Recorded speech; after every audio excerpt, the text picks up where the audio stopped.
So the city of Toronto has banned officially 47 hills, according to this Global News article. And the logic, look at this. These people don't have a right to use this word. Logic behind the sign was to stop children or other people enjoying winter activities from crashing into trees, poles, or other obstacles. If you've seen the average person in city council, they're out of shape, they're overweight, they are not specimens, and they definitely don't do stuff like this. And to them, this might be dangerous, or I just don't get it. There's so many fucking systemic issues in Toronto created by the Toronto City Council. I'm from Edmonton, by the way, and they have all.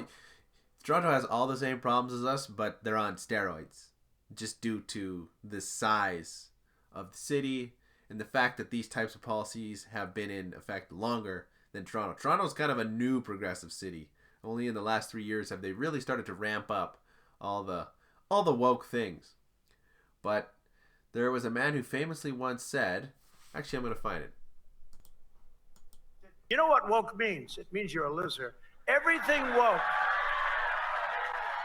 Everything woke. It's true. Everything woke turns to shit, okay?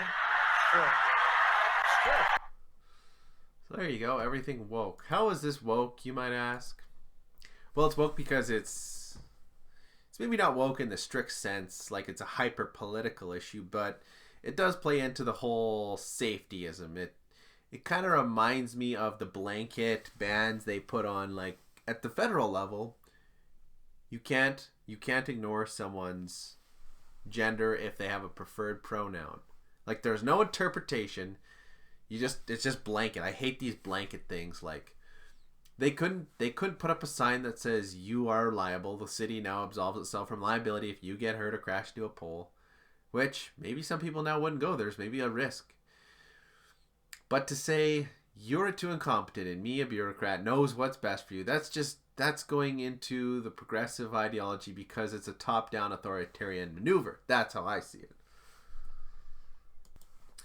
So what is safety? Like if you wanted to be safe at this guy's like, suck it. If you wanted to be safe at a hill, what would you do? You'd watch so you don't hit a pole. You'd watch for rocks, which there probably are no rocks. You on a busy hill, Edmonton's got a busy hill downtown, and sometimes it gets all packed on the hill on a busy day. And what you would do is don't go, and I guess 20 other people are going on at the same time. Like that's safe. Like you don't want to hit head to head. But the safetyism where these just blanket bans because something's dangerous, like that way of thinking to me is dangerous. So we're gonna ban cigarettes because they're dangerous. There's just no place for it. You're gonna ban ice cream because ice cream is harmful for you. In fact, there are more people in the hospital because of ice cream than cigarettes right now. Heart diseases, hypertension, diabetes, heart disease are a bigger killer than cigarettes. But anyway, in summary, V for Vendetta, when injustice becomes law, rebellion becomes duty. These people got it right. I'm not playing the audio because it's Rage Against the Machine the whole time here, but love the attitude. It is awesome. Canada is sorely missing rebellion. And it's really baked into our culture. We were founded on compliance. Like Canada was founded on compliance of the English rule, monarchy, whatever. And so we're a little different than the States in that regard. And where has it gotten us? Now you can't toboggan. So as a final thought, my suggestion to you is start small. There are quite literally rules you can get away with not complying with and that are difficult to enforce. And that are honestly fairly low on the pyramid of crime.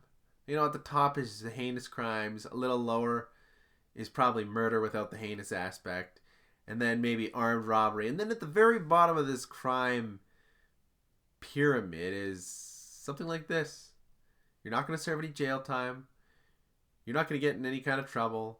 You will be slapped with a fine, maybe if they can catch you. So, if you want to be a baller, if If you want to rebel against the injustice, this is probably a good start. Get your heart rate up if you've never done anything like that. It's a start. Start somewhere.